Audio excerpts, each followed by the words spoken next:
Ja sam Nikola Vukas, đak sam 4. godine srednje škole Milutin Milanković. Ja sam Hana Vučković, dolazim iz srednje škole Milutin Milanković, a 3. godina sam srednje škole.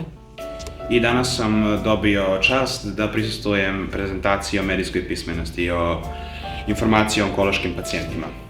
Danas su bile prezentacije vezano za medijsku pismenost i vezano za onkološke pacijente.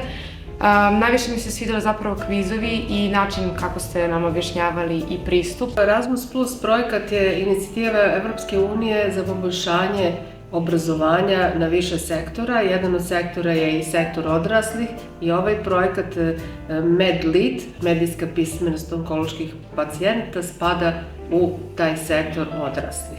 Medijska pismenost je sposobnost razaznavanja prave istine i pravih informacija od lažnih koji mogu da čak i dovedu do opasnosti i fatalnosti života onkološkog pacijenta koji je u tom trenutku pod jako velikim stresom.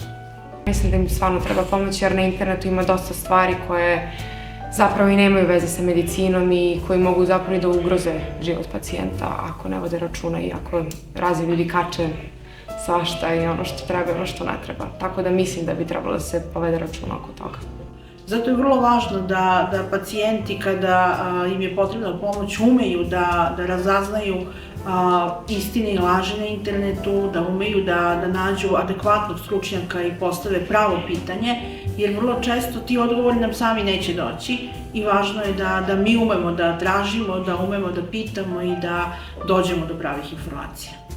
Borba onkoloških pacijenata je velika, mnogo je dezinformacija i oni zaista moraju postati medijski pismeni da bi mogli da upravljaju tim informacijama.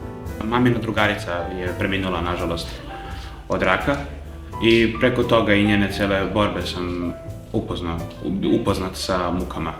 S druge strane, ta mreža neformalna onkoloških pacijenata je vrlo velika i široka, jer jednostavno nekako onkološki pacijent veruje onkološkom pacijentu pre svega, tek onda svima ostalima. Onkološkim pacijentima može se pomogne uz pomoć, kao što vi imate vašu organizaciju, može da se pomogne uz pomoć radionica i takvih malih kvizova, pitanja koji će da ih nauče da razaznaju istinu od laži. Onkološki pacijenti po pravilu se udružuju privatno i stvaraju jedna vrlo čvrsta prijateljstva i uzajamnu pomoć. Nama je u ovom projektu podršku veliku dao ženski centar Milica koji se bavi onkološkim pacijentkinjama i medicinska škola Milutin Milanković i red je da im se zahvalimo na tome.